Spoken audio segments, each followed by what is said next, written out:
Bapak, Ibu, Saudara yang dikasihi oleh Tuhan, salam sejahtera dalam Tuhan Yesus Kristus. Mari bersama-sama kita merenungkan firman Tuhan dari Injil Matius pasal 2 ayat 1-11. Demikian firman Tuhan. Sesudah Yesus dilahirkan di Betlehem di tanah Yudea pada zaman Herodes, datanglah orang-orang Majus dari timur ke Yerusalem dan bertanya-tanya, "Di manakah dia, raja orang Yahudi yang baru dilahirkan itu? Kami telah melihat bintangnya di timur, dan kami datang untuk menyembah dia." Ketika Raja Herodes mendengar hal itu, terkejutlah ia beserta seluruh Yerusalem. Maka dikumpulkannya semua imam kepala dan ahli Taurat bangsa Yahudi, lalu dimintanya keterangan dari mereka di mana Mesias akan dilahirkan. Mereka berkata kepadanya, "Di Betlehem di tanah Yudea, karena demikianlah ada tertulis dalam kitab Nabi. Dan engkau Betlehem, tanah Yehuda, engkau sekali-kali bukanlah yang terkecil di antara mereka yang memerintah Yehuda, karena daripadamulah akan bangkit seorang pemimpin yang akan menggembalakan umatku Israel." Lalu dengan diam-diam Herodes memanggil orang-orang Majus itu dan dengan teliti bertanya kepada mereka bila mana bintang itu nampak.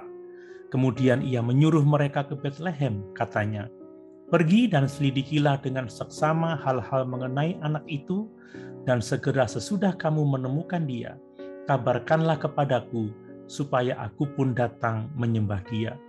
Setelah mendengar kata-kata raja itu, berangkatlah mereka, dan lihatlah bintang yang mereka lihat di timur itu mendahului mereka hingga tiba dan berhenti di atas tempat di mana anak itu berada.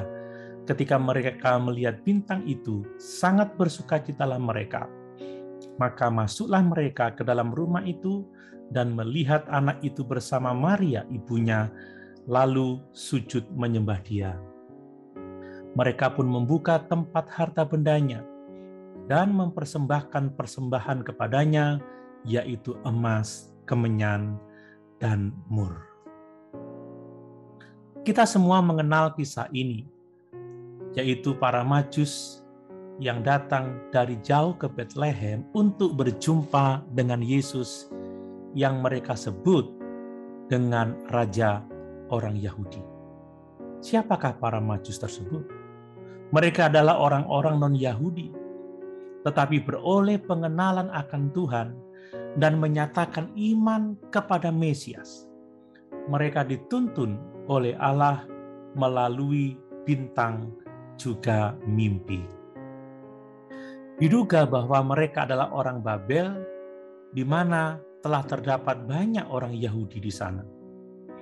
Mereka adalah ahli perbintangan yang sepertinya mengenal kitab Perjanjian Lama. Mereka telah melakukan perjalanan yang sangat panjang untuk berjumpa dengan Mesias, untuk menyembah dan melayaninya. Melaluinya kita belajar mengenai kehausan atau passion akan Tuhan. Berbicara mengenai kehausan akan Tuhan, apakah Bapak Ibu Saudara memiliki kehausan akan Tuhan seperti yang dimiliki oleh para Majus? Mereka mengenal Tuhan melalui firman-Nya dan merindukan Tuhan. Kehausan mereka tampak pada perjalanan panjang penuh bahaya untuk datang ke Betlehem.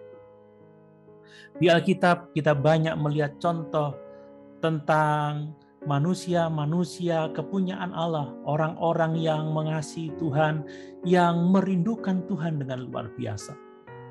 Sebagai contoh, penulis kitab Mazmur dalam Mazmur pasal 42. Pemazmur ini haus bersekutu dengan Tuhan, haus beribadah untuk memuliakan Tuhan, haus akan kasih Tuhan, dan haus akan pertolongan Tuhan. Tentunya kita ingat kisah Sakeus sang pemungut cukai yang haus akan Tuhan. Sakeus ingin berjumpa dengan Yesus oleh karena ia mendengar siapakah Yesus itu.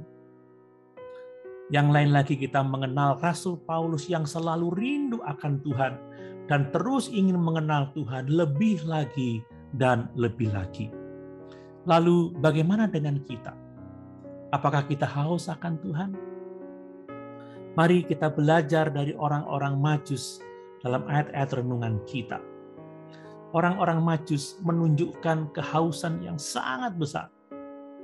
Haus berjumpa dengan Tuhan. Haus memiliki kontak dengan Tuhan. Memiliki persekutuan dengan Tuhan. Dan untuk itu mereka telah membayar harga yang sangat mahal. Perjalanan panjang penuh dengan bahaya. Orang-orang Majus ini, mereka haus menyembah Tuhan, rindu menyembah Tuhan. Mereka ingin menikmati hadirat Tuhan, tunduk di hadirat Tuhan, dan mereka mengalami ketundukan yang luar biasa dalam segala hal. Orang-orang Majus ini, mereka haus melayani Tuhan. Mereka memberikan hidup dan segala yang ada pada mereka untuk Tuhan. Perhatikan bagaimana para Majus memberikan hidup mereka. Mereka rela mati untuk berjumpa dengan Yesus. Para Majus memberikan harta benda untuk keperluan Yesus.